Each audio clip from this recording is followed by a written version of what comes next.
할렐루야.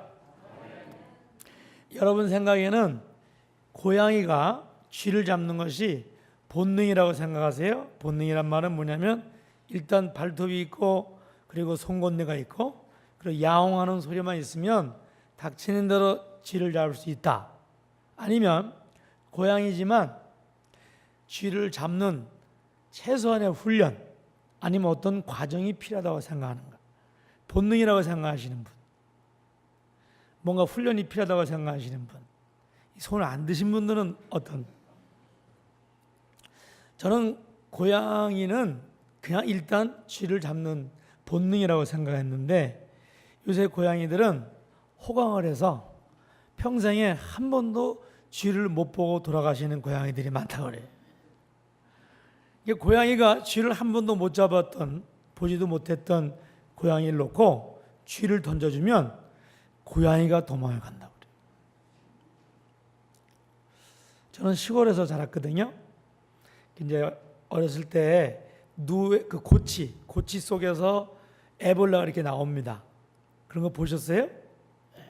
애벌레가 나오는데 그 고치를 뚫고 아주 어렵게 힘들게 나와요. 그냥 보면 정말 되게 아플 것 같아요. 고통스러울 것 같아요. 그렇게 탁 나오면요, 나올 때는 애벌레예요. 근데 나오면서 날개가 탁탁탁 펴집니다. 정말 신기합니다. 그리고 그냥 금방 날아가요. 제가 그걸 보면서 아직 고체가 열어지지 않았는데 집에서 가위를 가져와 가지고 한쪽 귀퉁이를 딱 잘라줬어요. 고통 없이 잘 나오라고. 굉장히 자비로운 마음을 가지고 잘랐는데 그 고치에서도 애벌레가 나온 거예요. 근데 이 애벌레는 아무런 고통 없이 어려움 없이 거기서 슬그머니 나왔어요.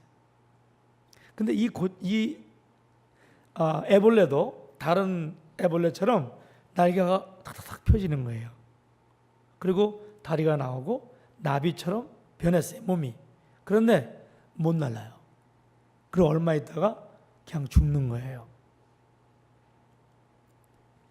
많은 크리스찬들이 어떻게 생각하냐면요, 예수님을 만나고 나서 예수를 믿고 난 다음에는 마치 그 아우토반 그 고속도로를 달리는 것처럼 신앙생활이 룰룰랄라 날마다 기분 좋은 일만, 승리하는 일만 생기는 거라고 착각하는 사람들이 있습니다. 그러나 실제 우리의 신앙은 예수 그리스도를 만나고 난 다음에 이 땅에서의 저희들의 삶은 그야말로 전쟁입니다. 그래서 오늘은 말씀을 통해서 이 믿음의 전쟁을 싸우고 있는 이 땅에 사는 하나님의 자녀들로서 어떤 고난들이 우리가 준비를 해야 되고 감당을 해야 되는가를 생각해 보려고 합니다. 하나님을 만나는 일, 예수 그리스도를 만나서 마귀의 자식이 하나님의 자녀로 거듭나는 것, 이런 모든 것은 은혜라고 합니다. 은혜라는 말은 그걸 풀었으면 공짜라는 말이에요. 여러분 공짜 좋아하시죠? 공짜. 근데 은혜가 공짜인 것은 값이 싸서가 아니고 그 구원과 은혜는 누구도 그 값을 치를 수가 없어요. 그래서 거저 주시는 겁니다. 여러분 수도 물값 내시죠? 그 물값을 내는 게 아니에요. 물이 여러분 가정에 오는 데까지 수고비를 내는 거죠. 제가 한국에서 목회할 때 저희 교회 교우 한 분이 이 숨을 혼자 못 쉬셔요. 그래서 중환자실에 들어가서 기계가 이 숨을 쉬어줘요. 근데 하루에 70만 원이에요. 숨 쉬는 게. 근데 사실은 공기값을 내는 게 아니고 무슨 값을 내는 거예요? 그 들이마셨다 내뿜어주는 기계값을 내주는 거죠. 공기는 누구도 돈을 주고 살 수 없어요. 너무 값진 거기 때문에. 그래서 예수 그리스도를 만나 구원받은 우리는 그 모든 것이 거저 선물로 하나님께로부터 받는 겁니다. 아멘. 그런데 예수님을 만나고 난 다음에 하나님의 자녀로 거듭나고 난 다음에 돈으로 값으로 낼 수 없는 구원을 거저 받은 다음에 그 다음부터 하나님 나라 갈 때까지 기독교인의 삶 속에 어느 하나도 공짜가 없습니다. 심지 않으면 절대로 못 거둡니다. 값을 내지 않으면, 고난의 값을 치르지 않으면 누구도 그 열매를 맛볼 수가 없는 것이 기독교인의 삶이에요. 오늘 본문은 사도 베드로가 사환들, 다시 말하면 종업원들, 다른 집에서 일을 하는 크리스찬들에게 주는 교훈의 말씀인데, 이 말씀 속에 보면 우리가 경험할 수 있는 세 종류의 고난이 나옵니다. 첫 번째는 20절 앞절 말씀이에요. 20절 전반절 말씀입니다. 죄가 있어 매를 맞고 참으면 무슨 칭찬이 있으리요 그랬어요. 첫 번째 여러분과 제가 경험할 수 있는 고난은 어떤 거냐면요, 그 고난을 열매로 값으로 받을 잘못을, 죄를 지어서 그 대가로 매를 맞는 거예요. 이걸 인과응보라고 그러죠. 심어서 그 대가로, 잘못을 심어서 그것에 대한 대가로 벌을 받는 거예요. 여러분 혹시 고구마 전도왕이라고 김기동 집사님 얘기 들어보셨어요? 지금 목사님이 되셨는데 그분의 간증이 이겁니다. 어느 주일날 동해안으로 놀러 가기로 했어요. 근데 부인 집사가 동해안으로 놀러 가는 건 좋은데 7시가 일부 예배니까 일부 예배를 드리고 그리고 동해안을 가기로 결정했습니다. 그게 합의를 했어요. 이분이 이제 김기동 그때 집사가 아니었어요. 차를 몰고 우회전하면 교회로 가는 거고 좌회전하면 동해안이에요.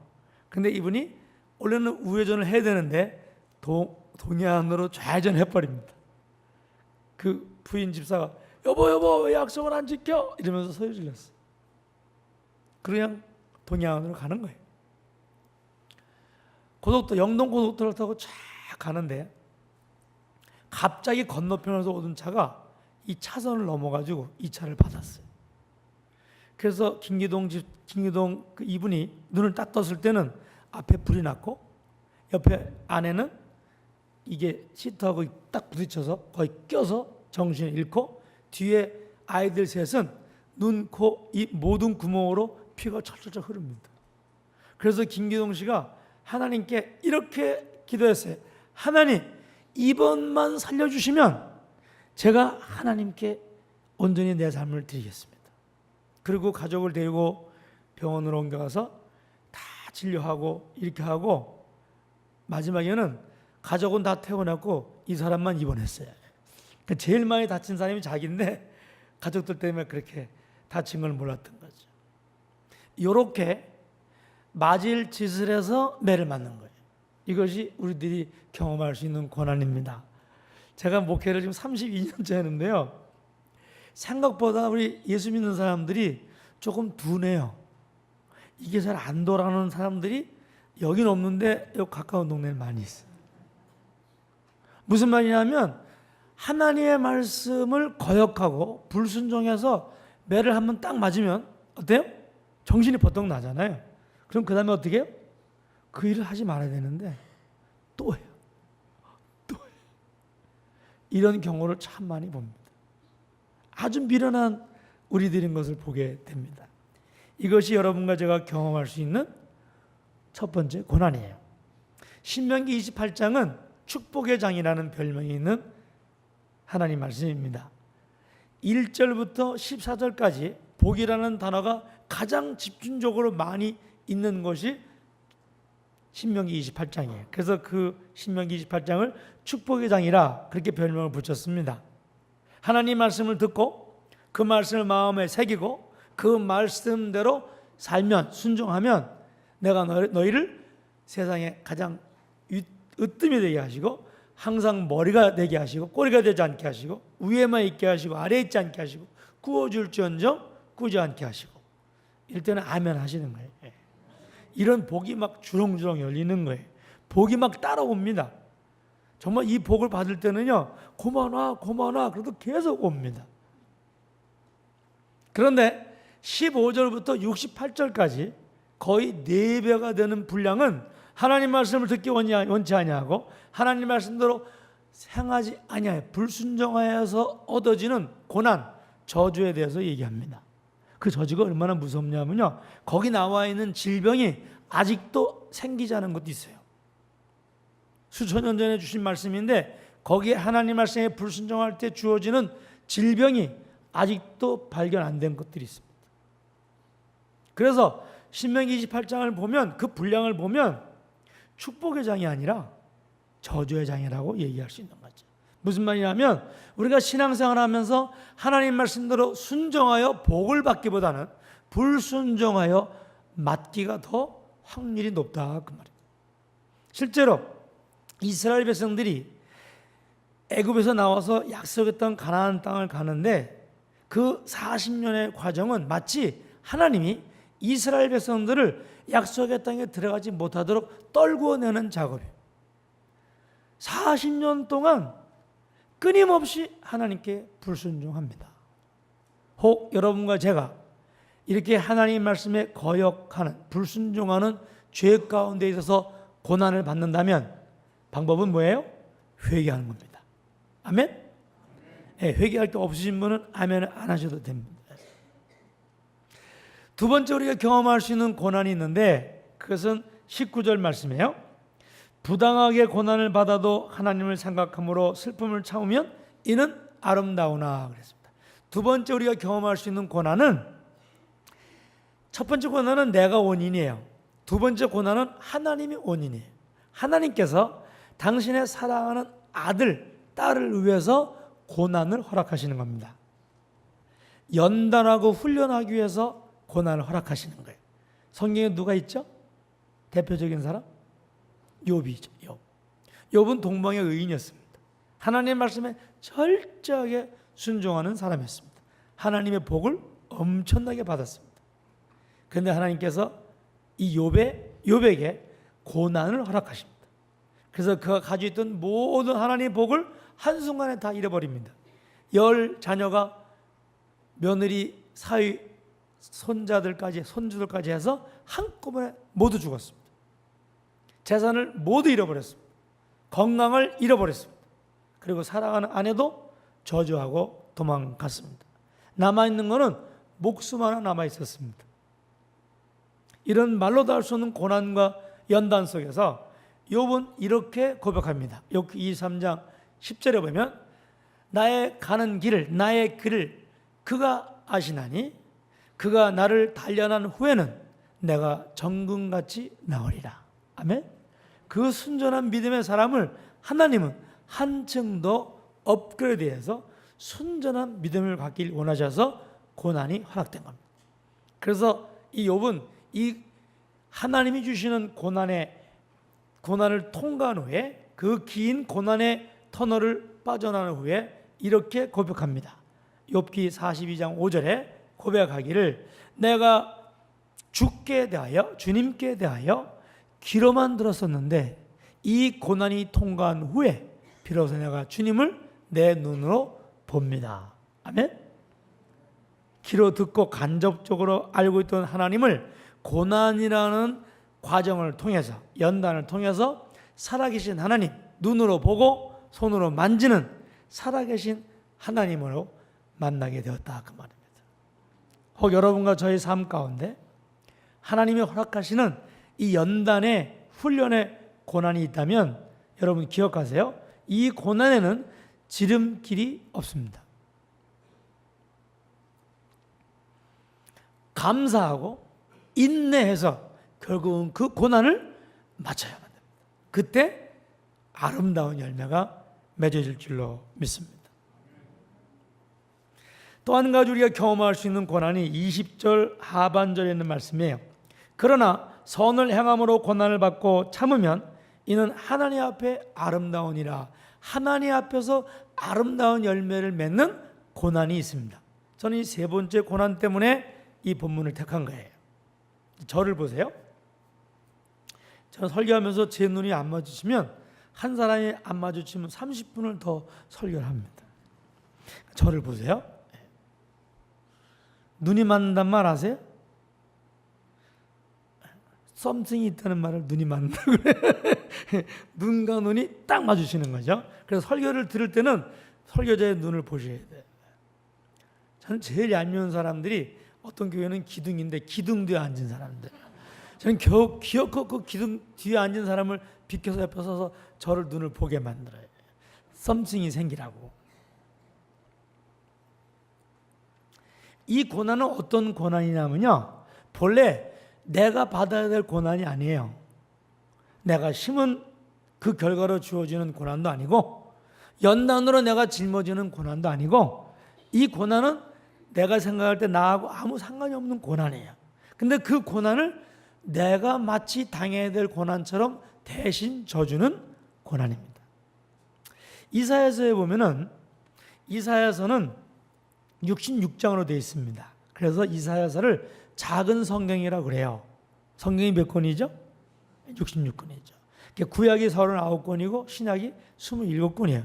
7권이에요. 3, 9, 27 이렇게 저도 배웠는데, 그래서 66권인 것처럼 이사야가 66장이에요. 그런데 1장부터 39장은 마치 구약 성경에 있는 말씀처럼 같은 한 선지자를 통해서 하나님이 말씀을 주시는데, 이스라엘 백성들이 예루살렘 성에 살고 있는 거예요.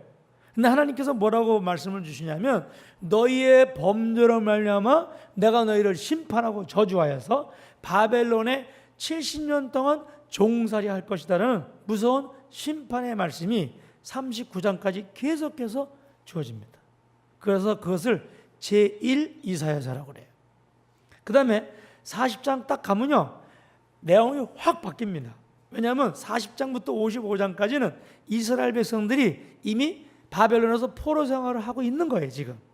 그래서 하나님께서 말씀하시기를 내가 너희를 다시 예루살렘 성으로 회복시켜 주신다는 그런 약속의 소망의 말씀을 주십니다.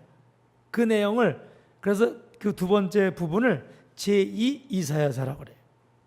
그 다음에 56장부터 66장까지는 제3 이사야서. 이거는 마치 요한계시록처럼 이스라엘 백성이 다시 예루살렘에 돌아와서 새 하늘과 새 땅, 하나님의 새 언약 가운데 복을 누리는 약속의 말씀이 나와 있습니다. 이게 이제 신학교에서는요, 한 3학년이나 한 4학년쯤에 이거 배우는 거거든요. 제가 돈 한 푼도 안 받고 이걸 가르쳐 드리는 거예요. 근데 얼굴은 좀 그런 생각이 없으신 것 같아요. 뭔가 좀 고민이 되는. 아멘? 이게 세 번째 예배라서 4부 예배 없잖아요. 그렇죠? 저는 이럴 때가 너무 신납니다. 왜냐하면 제가 설교를 마칠 때까지는 여러분들이 못 가십니다. 제2 이사야서에 보면요, 하나님께서, 여호와께서 하나님의 심판을 받고 바벨론을 포로 생활하고 있는 이스라엘 백성을 다시 예루살렘으로 회복을 시키시는데, 그 방법이 뭐냐면 여호와께서 당신의 종을 보내십니다. 이 종이 누구냐? 이 종이 어떤 일을 하냐에 대해서 제2 이사야에 나와 있는데, 네 편의 고난받는 여호와의 종의 노래가 나와요. 네 편의 시편이 나옵니다. 이 네 편의 노래 속에 그분이 누군지, 어떤 일을 하는지를 우리에게 가르쳐주고 있어요. 우리가 익숙한 것이 네 번째 노래입니다. 우리 다 같이 찾아보겠는데, 이사야 52장 13절부터 53장 12절까지입니다. 구약 1033쪽입니다. 이사야 52장 13절. 거기에 작은 소제목이 나오는데 뭐라고 되어 있죠? 고난받는 종, 혹은 고난받는 여호와의 종, 그렇게 이름이 되어 있어요. 다 읽지 말고 우리가 53장 4절부터 6절까지만 다 같이 읽어보겠습니다. 그는 실로 우리의 질고를 지고 우리의 슬픔을 당하였거늘 우리는 생각하기를 그는 징벌을 받아 하나님께 맞으며 고난을 당한다 하였노라. 그가 찔림은 우리의 허물 때문이요 그가 상함은 우리의 죄악 때문이라. 그가 징계를 받음으로 우리는 평화를 누리고 그가 채찍에 맞음으로 우리는 나음을 받았도다. 우리는 다 양 같아서 그릇 행하여 각기 제 길로 갔거늘 여호와께서는 우리 모두의 죄악을 그에게 담당시키셨도다. 아멘. 여호와께서 보내신 종, 이스라엘 백성을 구원하기 위하여 보낸 종이 어떤 분이냐면요, 고난을 받습니다. 매를 맞습니다. 저주를 받습니다. 근데 그것이 얼마나 큰 저주와 고난인지 이 여호와의 종을 보는 사람들이 다 얼굴을 가려요. 눈을 가려요. 볼 수가 없어요. 너무 비참해서. 사람들이 생각하기를 저 여호와의 종은 하나님 앞에 그가 범죄하여 자기의 죄의 값을 받는구나 이렇게 생각했습니다. 그런데 자세히 보니까 이 여호와의 종이 받는 고난은 자기가 심은 죄로 말미암아 불순종으로 말미암아 짐을 지는 것이 아니라 여기 4절 말씀이 있는 것처럼 5절 말씀처럼 그가 찔림은 나의 허물 인함이고 그가 상함은 내 죄악 때문이고 그가 징계를 받아서 내가 평화를 누리고 그가 채찍에 맞아서 내가 나음을 입은 거예요. 놀라운 게 뭐냐면 여호와의 종이 고난받는 것은 바로 내가 범한 죄악, 내가 심어놓은 악의 대가를 내가 받아야 되는데 그분이 대신 받으신다 그 말이에요.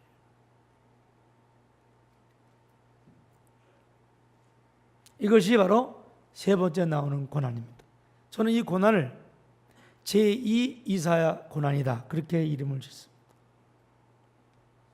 여러분 이분이 누구신지 아시죠? 누구세요? 예수님이세요. 하나님이 사람으로 오셨습니다.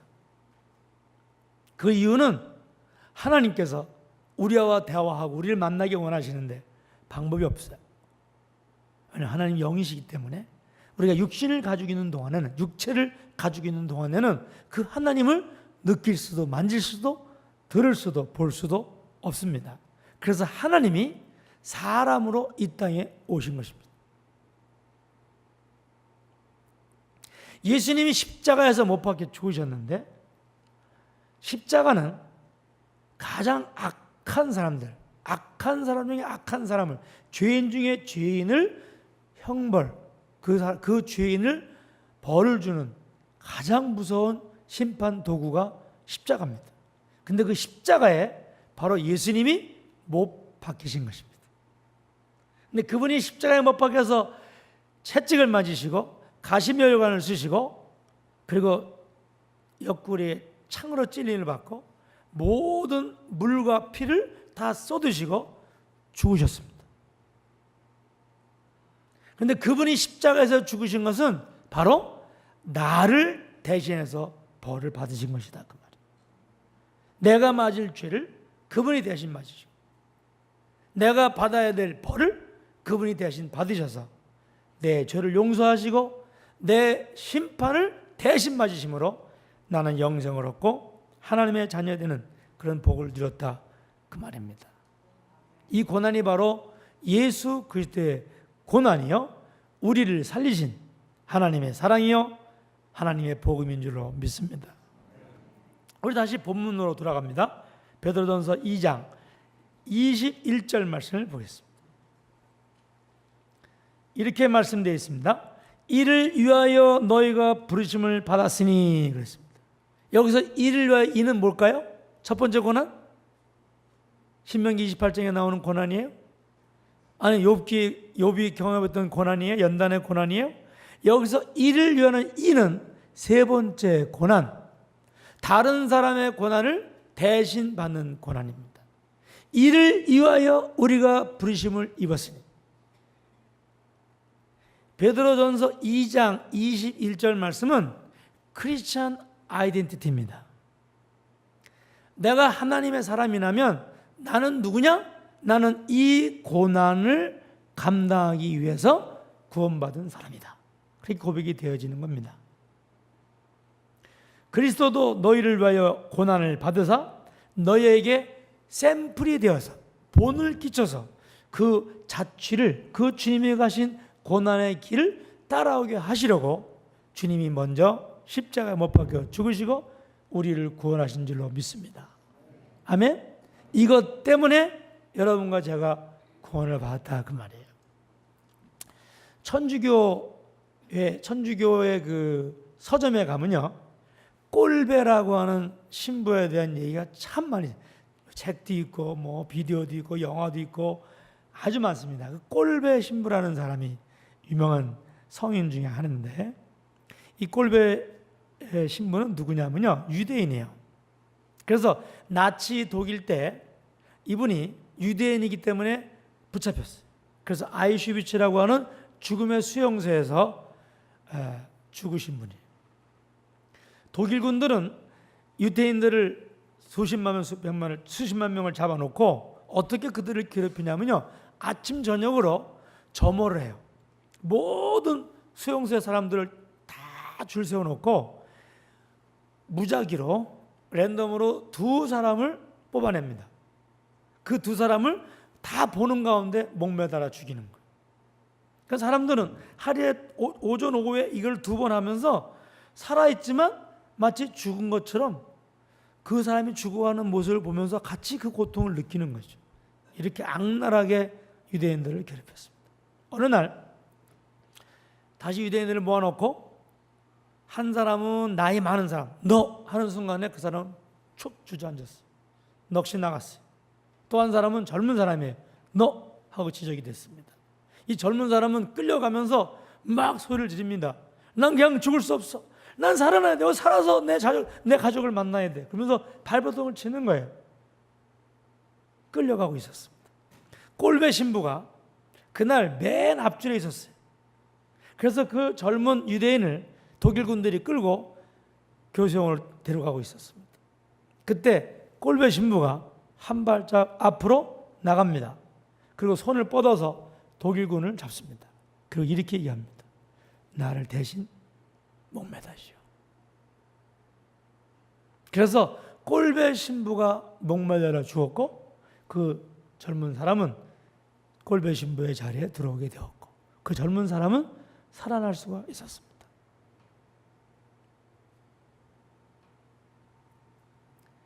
이것이 오늘 본문에서 우리에게 가르쳐주는 고난이에요. 이건 나하고 아무 상관없는 거예요. 복음을 나누는 일, 하나님의 생명의 말씀을 증거하는 일, 선교라는 말로 우리가 표현하죠. 선교는 이런 고난입니다.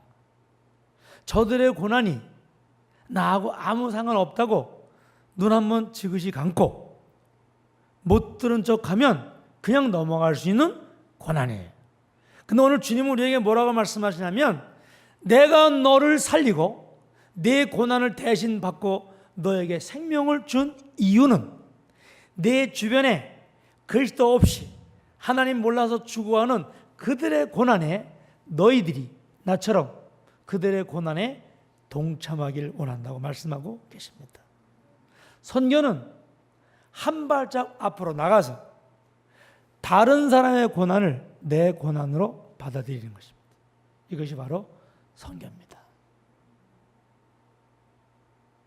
놀라운 것은 우리가 이렇게 다른 사람의 고난, 나도 바쁘고 나도 먹고 살기 힘들고 나도 고통스럽게 힘들게 사는데 다른 사람의 고난을 내가 어떻게 짊어지고, 이렇게 생각하는 동안에 저들은 절대로 예수 그리스도의 사랑을 만날 수가 없는 것입니다. 주님은 여러분과 저를 한 사람 한 사람 찾고 계십니다. 하나님께서 세상을 구원할 계획을 가지셨어요. 그것은 하나님이 사람을 이 땅에 오시는 것입니다. 전능하신 하나님은 생각만 해도 역사가 일어납니다. 그런데 하나님께서 하나님의 생명을 다른 사람에게 나누어주는 일에 대해서는 하나님이 아무 일도 못하십니다. 그래서 하나님께서는 마리아라는, 요셉이라는 정혼한 사람을 필요로 하셨습니다. 요셉과 마리아가 정혼했어요. 유대인의 결혼은 이런 풍습이 있습니다. 먼저 약혼을 합니다. 약혼하고 결혼식 그 전에 정혼이라는 게 있어요. 정혼은 뭐냐면, 약혼을 했는데 호적을, 아내의 신부의 호적을 남편에게로 가지고 와서 등록을 하는 겁니다. 이게 정혼이에요. 그러나 아직 결혼하지 않았어요. 같이 안 살아요. 그래서 결혼식은 뭐냐면 신랑이 와서 신부를 데려가는 게 결혼식이에요. 근데 이 두 사람이 정혼을 했어요. 호적이 옮겨진 겁니다. 그런데 요셉이 가만히 소문을 들어보니까 자기가 정혼한 마리아가 임신을 한 거예요. 그 아이는 내 아이가 아니에요. 요셉의 아이가 아니에요. 정혼을 했지 결혼하지 않았기 때문에. 그래서 요셉은 그 여인을 조용히 파혼하기로 했어요. 그때 하나님이 요셉에게 왔습니다. 그리고 이렇게 말씀했습니다. 요셉아, 내가 정혼한 마리아가 임신했는데 마리아가 임신한 아이는 하나님의 성령으로 임신된 거다. 저 같으면 이거 내가 너무 피곤해가지고 햇소리를 듣는구나 이렇게 할 거예요. 요셉이 어떻게 했어요? 그 말씀을 받아들였습니다. 그리고 마리아를 데리고 와서 아이를 낳을 때까지 동침하지 않았습니다. 전능하신 하나님이 당신이 이 땅에서 인류를 구원하시는데 요셉의 도움이 필요했습니다. 요셉의 희생과 헌신이 필요했습니다. 하나님의 천사가 마리아에게 갔습니다. 마리아에게 하나님의 은혜가 내게 임하였도다. 그 말은 내가 임신하였다 그 말입니다. 마리아는 아직 정혼했지 결혼하지 않았습니다. 결혼하지 않은 여인이 처녀가 임신을 하면 공개 처형으로 돌에 맞아서 인민재판을 받고 죽습니다. 이게 유대인의 법이에요. 하나님께서 말씀하시기를 너에게 내가 임신했는데 내가 임신한 그 아이는 임마누엘 하나님이 사람들과 함께하기 위해서 오신 메시아라고 말씀하십니다. 그러나 마리아는 그 일을 이루기 전에 돌에 맞아 죽어야 되는 겁니다. 하나님은 인류를 구원하는 이 위대한 역사를 이루기 위해서 마리아의 헌신이 필요했습니다. 마리아가 이렇게 고백합니다.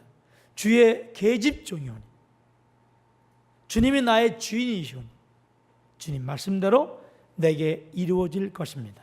돌에 맞아 죽을지언정 하나님의 뜻이 하나님의 뜻대로 이루어질 것을 믿습니다. 아멘? 이렇게 헌신한 겁니다. 이것이 여기 말하는 주님이 말씀하시는 여러분과 제가 반드시 경험해야 될 고난이라 그 말이에요. 이 고난은 하나님의 생명을 하나님의 말씀을 세상에 전하는 것입니다. 저는 한국에서 10년 동안 목회를 했습니다. 제가 선교사로 부름을 받을 때는 분당에서 목회를 하고 있었어요. 분당 아시죠? 천당 바로 밑에가 분당이라고 그러잖아요. 제가 91년에 분당에 들어갔습니다. 제가 교회를 개척했는데요. 교회 이름이 뭐였냐면 우주선교교회였습니다.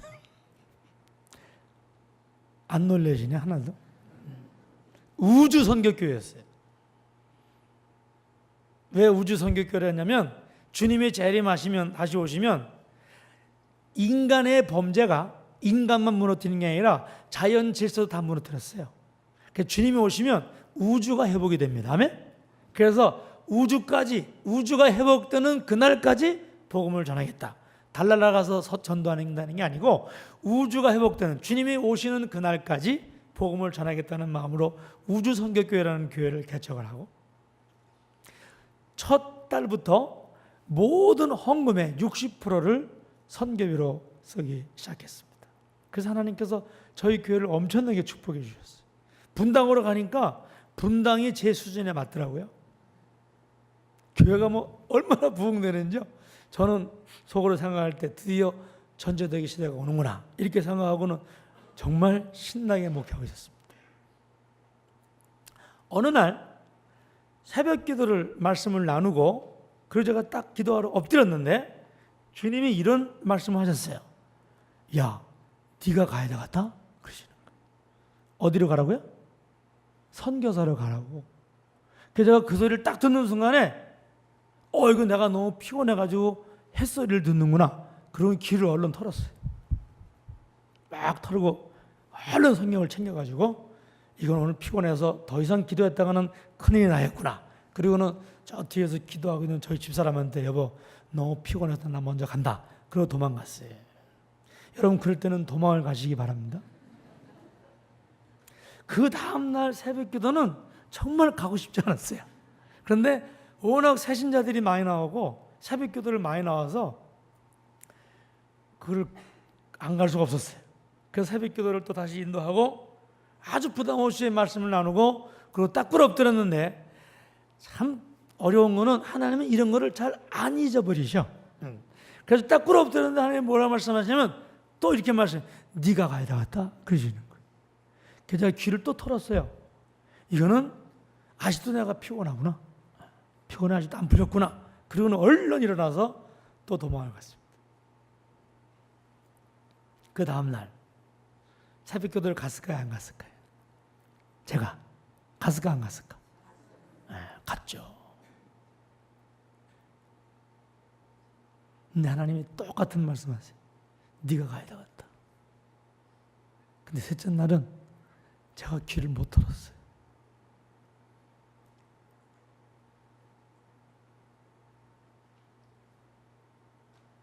그리고 하나님께 내 삶을 드렸습니다. 제가 서울에서 교회를 개척할 때 89년 1월이었는데 그때만 해도 건물을 교회로 안 빌려줘요. 임대를 안 해요. 왜냐하면 교회가 들어오면 다른 건물이 안 나가. 그래서 할 수 없이 건물이 없어서 집을 하나 샀어요. 1억 4천만 원짜리를 샀어요. 저는 사실 1억 4천만 원이 얼마나 큰 돈인지 몰랐어요. 그래서 1,500만 원을 가지고 계약을 하고 돌아오면서 가만히 생각해 보니까 1억 4천만 원이 얼마나 큰 돈이냐면요. 100만 원짜리 수표가 140장이에요.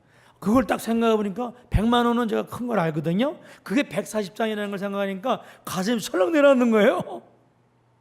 40일 만에 잔금을 치렀습니다. 그래서 제가 어떻게 했냐면 우리 어머니하고 외할머니가 인천에 사셨는데 제가 꼬셨어요. 엄마, 그 전세금을 가지고 일로 오시면 우리 집에서 같이 사는 거예요. 그래서 엄마를 꼬셨어요. 저희 누님이 지금도 싱글인데 저희 누님한테 제가 꼬셨어요. 누나, 그 전세 방하고 그 조그만 가게하고 다 정리해가지고 우리 교회로 와서 같이 살자고. 그래서 그 집을 사가지고 그 집에서 교회를 시작했는데 거기 사는 사람이 16명이었어요. 이렇게 해서 교회가 그러니까 새벽기도 16명, 주일 예배 16명 이렇게 이제 예배가 시작된 거죠. 근데 그분들이 저한테 준 돈은 헌금한 게 아니에요. 우리 어머니나 누님이 저를 빌려준 거죠. 근데 선교사로 가기로 헌신을 하고 제가 하나님께 뭐라고 기도했냐면 하나님 이분들은 어떻게 해야 되죠? 우리 어머니하고 할머니하고 누님하고. 근데 하나님이 아무런 대답을 안 하시는 거예요. 그래서 제가 한 푼도 그분들에게 돌려드리지 못하고 있는 그대로 두 교회가 연합이 돼서 그 교회 다 넘겨주고 저는 선교사로 떠난 겁니다. 저희 어머니가 선교사로 간다는 얘기를 듣고는 아주 괘씸하게 생각하셨어요. 그래서 하루는 저희 집사람이 사모의 머리를 딱 잡으시더니 내가 우리하고 살고 싶지 않아서 남편 꼬드겨가지고 외국으로 도망가는구나 이러고는 통곡을 하며 저희 집사람을 괴롭혔습니다. 저는 정말 선교사로 갈 수 없는 사람이었습니다. 선교사로 떠났어요. 우리 어머니는 뭐 계속 우시는 거예요. 아니 너무너무 억울한 거죠. 어머니가 아들이 목사기 때문에 믿고 왔는데 한 번 돈도 안 들려주고 그냥 가는 거예요. 그래서 반지하에 그 집을 하나 방 하나 얻어가지고 어머니하고 누님하고 외할머니하고 같이 사도록 했는데 어머니하고 외할머니가 집을 나가셨어요. 저는 그거 보고 선교사로 갔습니다. 도미니카에. 저는 도미니카가 뒤에 카자가 있어서 아프리카인 줄 알았어요. 여러분 짐작이 되시죠? 어떻게 선교사를 갔는지요? 스페인어 아베세도도 모르고 갔습니다.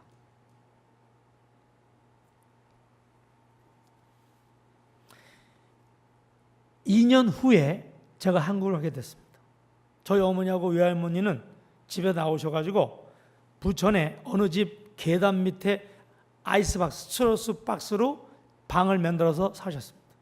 스스로 고난을, 아들에 대한 실망과 이런 것 가지고 그렇게 사시는 거예요. 그래서 저는 한국으로 처음 2년 만에 돌아갈 때 제일 걱정된 게 내가 어떻게 어머니를 만나지 하는 걱정이었습니다. 그때는 어머니가 저희 집에 누님 있는 집으로 오셨습니다. 제가 갔는데요, 하나님이 이렇게 일을 하셨어요. 어떤 일을 하셨냐면, 어머니가 저 때문에 실망돼서 좌절과 절망 속에 사시는데 하나님께서 우리 어머니를 만나 주셨어요. 그때도 권사님이었어요.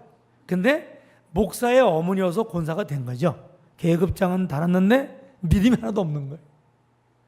그래서 우리 어머니가 그 고난의 과정을 거쳐서 하나님의 은혜를 받고 진짜 하나님을 만난 거예요. 아멘? 그래서 제가 2년 만에 돌아갔는데 저희 어머니가 그렇게 다시 돌아오신 후에 하룻밤도 집에서 주무시질 않으셨습니다. 밤마다 교회에서 아들을 위해서 기도하신 거예요. 저는 스스로 생각할 때 나는 할 수 없어. 왜 하필이면 나를 주님 부르시지? 라고 원망했습니다. 그렇게 하나님은 갈 수 없는 사람, 그 일을 맡길 수 없는 그 한 사람이 필요한 겁니다. 그것 때문에 여러분과 저를 먼저 부르시고 구원하시고 축복하신 줄로 믿습니다. 저는 지금 도미니카에 살면서 쿠바 선교사로 사역하고 있습니다. 저는 쿠바에 들어가 살고 싶은데 피델 카스트로가 제가 쿠바 사는 걸 안 좋아해요. 그래서 비자를 안 줘서 못 들어가 살고 있습니다.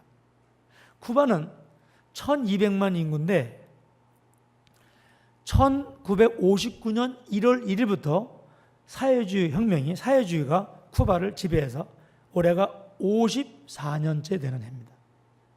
세계 최장기 독재 정권을 가지고 있는 사람이 피델이에요. 지금은 동생이 하고 있지만 아직은 피델이 죽지 않아서 피델이 나라를 다스리고 있습니다. 공산혁명이 일어나고 사회주의 혁명이 일어나고 공산주의가 시작될 때 쿠바는 민주공화국이라는 헌법을 가지고 있었습니다. 민주공화국에 지금도 종교의 자유가 있습니다. 그런데 이런 단서 조항이 있어요. 단 종교인은 자기가 예수 믿는다, 천주교인이다, 무슨 종교를 가지고 있으면 공산당원이 될 수 없다라는 단서 조항이 있습니다. 종교의 자유가 있는 거예요, 없는 거예요? 실제로 없는 겁니다. 첫 30년 동안은 하나님이라는 단어를 이야기 못했습니다. 그렇게 30년이 흘렀어요. 그런데 실제로는 쿠바가 공산주의 혁명에 의해서 잘 사는 게 아니었고 소련이 모든 식량을 대줬습니다. 근데 소련이 1990년에 무너졌어요. 그래서 쿠바가 한순간에 세계에서 가장 가난한 나라가 되었습니다. 그래서 국민들이 그 배고픔을 이기지 못해서 전 국민이 봉기가 일어날, 쿠데타가 일어날 그런 위기가 되었어요. 공산주의 이론에는 종교는 마약이다 이렇게 되어 있습니다. 그래서 그 폭발하는 불평불만에 가득 차 있는 국민들에게 마약을 허락한 거예요. 그래서 1991년 쿠바 공산당 전당대회에서 그 단서정을 바꿨습니다. 종교인도 공산당원이 될 수 있다. 그래서 쿠바는 1991년부터 종교의 자유가 완벽하게 주어져 있습니다. 여러분 모르셨죠? 그래서 전도하고 모여서 예배 드리는 데는 아무런 저항이 없습니다. 아무런 문제가 없습니다. 건물 짓는 게, 교회 건물 짓는 걸 못 쳐서 그렇지 문제가 없습니다. 특별히 쿠바 정부는 94년에 쿠바에 있는 교회들에게 셀교회, 가정교회를 예배를 드리라고 허락했습니다. 그래서 가장 부흥이 잘 되는 가정교회로 쿠바 교회가 시작되게 돼서 지금은 약 200만 이상의 액티브 크리스찬이 쿠바에 있습니다. 저는 쿠바 선교사라서 쿠바 교회, 쿠바 교인들에게 어떤 소망을 갖냐면 쿠바 교회가, 쿠바 크리스찬들이 하나님의 지상명령을, 예수님의 지상명령을 마지막 마무리하는 마지막 주자라고 저는 그렇게 믿습니다. 아멘을 안 하셔도 그렇게 믿습니다. 쿠바는 교육과 의료가 무료입니다. 그래서 박사과정까지 돈 한 푼 안 냅니다. 특별히 쿠바에는 의사가 정말 많습니다. 제가 함께 동역하는 독립교회가 있는데 그 교회 안에 의사 출신 목사님만 30명이 넘습니다. 아주 준비된 그런 고급 하나님의 일꾼들이 너무 많아요. 저는 쿠바에서 어떤 사역을 하고 있냐면요, 쿠바 크리스찬 중에 선교사로 헌신한 사람들을 불러 모아서 그들을 훈련하고 있습니다. 1년 동안 합숙 훈련합니다. 와서 직장 다 버리고 와서 같이 먹고 자고 1년 동안 생활하면서 공부를 합니다. 1년 후에 교회를 개척합니다. 교회를 개척한 사람들만 졸업을 시켜요. 그래서 2010년에 제 6기생이 졸업을 했는데 그때까지 교회가 111교회가 세워졌고 그리고 145명이 졸업을 했습니다. 부부가 있으니까. 아멘? 좀 기분 나쁘시더라도 아멘을 해주시면.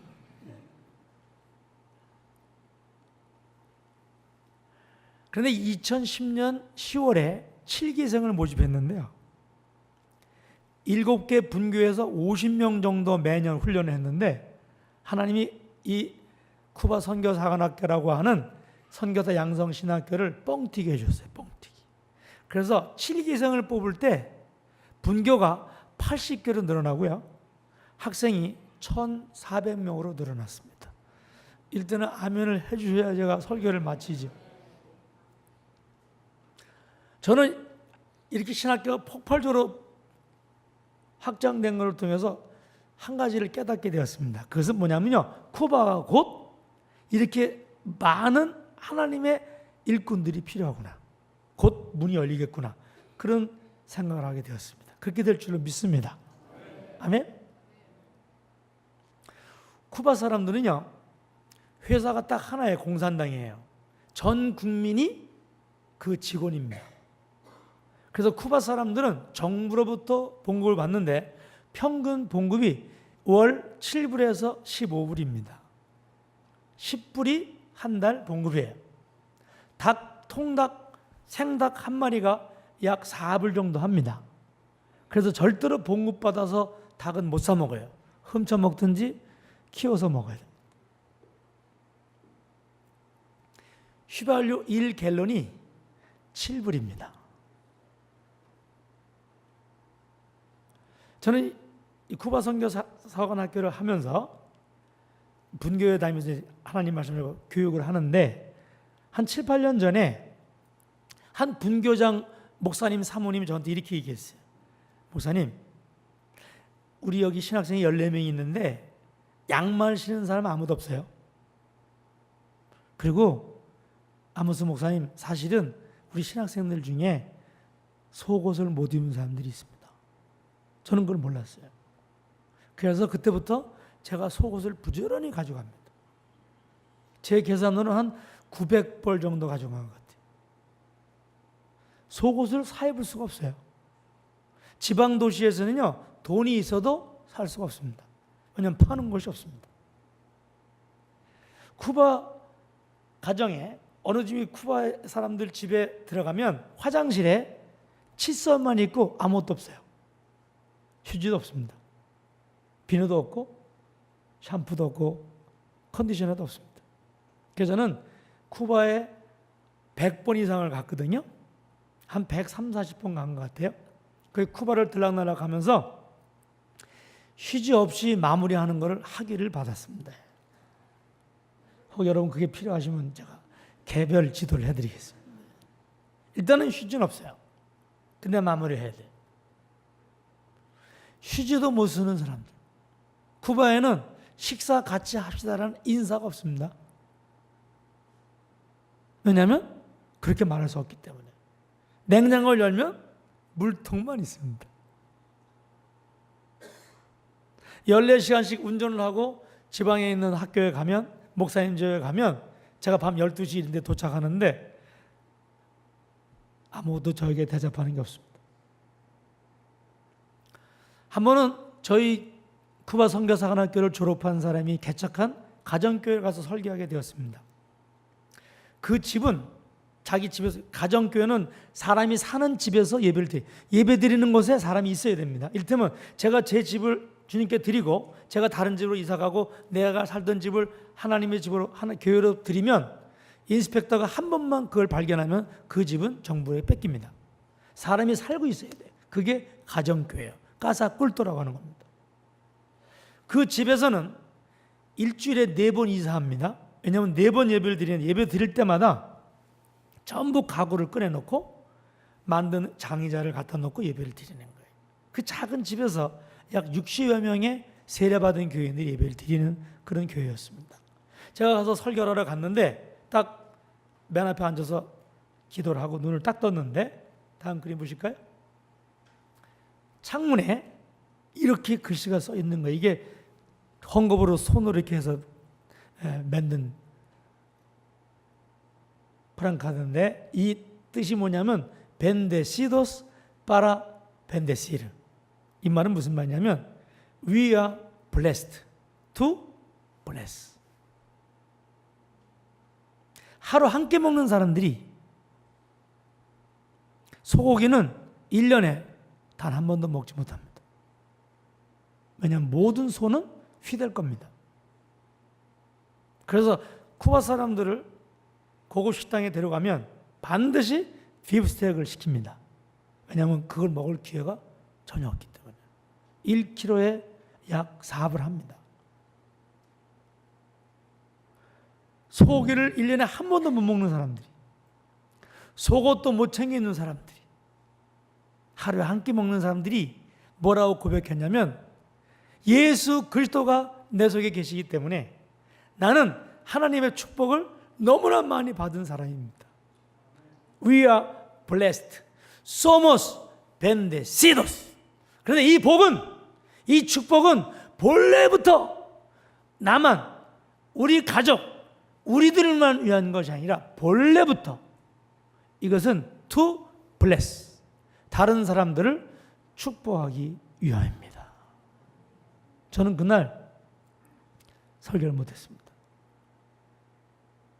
왜냐하면 내가 쿠바 사람들을 알고 저 말 뜻이 무엇인지를 알고 있는데 제가 감히 그 사람들 앞에서 설교할 수 없었습니다. 사랑하는 성도 여러분, 한 달에 10불 받는 사람들이 예수 그리스도를 만났다는 것 때문에 벤데시도스 파라 벤데시르, 이 구원과 축복은 처음부터 다른 사람을 축복하기 위함이라고 고백하며 하나님께 예배를 드리고 자신을 하나님께 드린다면 여러분과 저는 어떤 기도를 주님께 해야 될까요? 여러분은 어떤 고난 가운데 있습니까? 아직도 우리는 하나님 좀 더 주세요. 조금만 더 주세요. 더 필요해요. 좀 더 편하게, 좀 더 행복하게 필요합니다라고 기도하고 있습니까? 아니면 꼴배 신부처럼 나하고 아무 상관없는 저들의 고난이 내 고난처럼 생각돼서 한 발짝 앞에 나가서 손을 뻗어서 그들의 고난을 대신 져주는 to bless, 그들을 축복하기 위한 여러분들의 고난이 있습니까? 오늘 주님은 여러분과 저를 이 생명의 말씀을 통해서 이 고난에 초청하고 있습니다. 여러분과 제가 이 고난에 눈을 뜨고 이 고난 때문에 내 삶이 투자되고 물질과 시간과 내가 가지고 있는 경험과 지식과 내 삶 전체가 그것을 위해서 쓰여지기 전까지는 이름은 고양인데 쥐를 못 잡는 것처럼, 날개는 달렸는데 날지 못하는 나비처럼, 이름은 크리스찬인데 하나님과는, 하나님의 뜻과는 전혀 상관없는 그런 삶을 살 수밖에 없는 것입니다. 여러분과 제가 한 걸음 앞으로 나아가기를 바랍니다. 그리고 이렇게 고백하게 되길 바랍니다. 이사야처럼 주여 내가 여기 있사오니 나를 보내시옵소서. 기도하겠습니다. 사랑의 주님, 우리를 특별히 뽑으셔서 하나님 자녀되는 복을 주신 것을 감사드립니다. 오늘 말씀을 통하여 주님이 나를 먼저 부르시고 나를 구원하신 그 분명한 뜻을 깨달았습니다. 그것은 주님이 나를 대신하여 내가 받아야 될 고난을 십자가에서 피 흘려 대신 받으시고 나를 구원하신 것처럼 이제 내가 저들의 고난이 내가 기꺼이 당해야 될 고난처럼 내 앞으로 나아가 저들의 아픔과 고난을 짊어지라고 내게 기회를 주신 줄로 믿습니다. 그래서 오늘 주님 앞에 과감하게 내 삶을 올려드립니다. 주님, 나를 받아 주시옵소서. 우리들의 자녀들을 받아 주시옵소서. 우리들의 자녀들이 내 것인 줄 알았습니다. 그러나 오늘 이 시간 주님께로 내 자녀들을 올려드립니다. 우리 교회를 주님 손에 올려드립니다. 주님이 받으셔서 마음껏 써 주시옵소서. 우리를 보내시옵소서. 우리를 써 주시옵소서. 예수님의 이름으로 기도드리옵나이다. 아멘.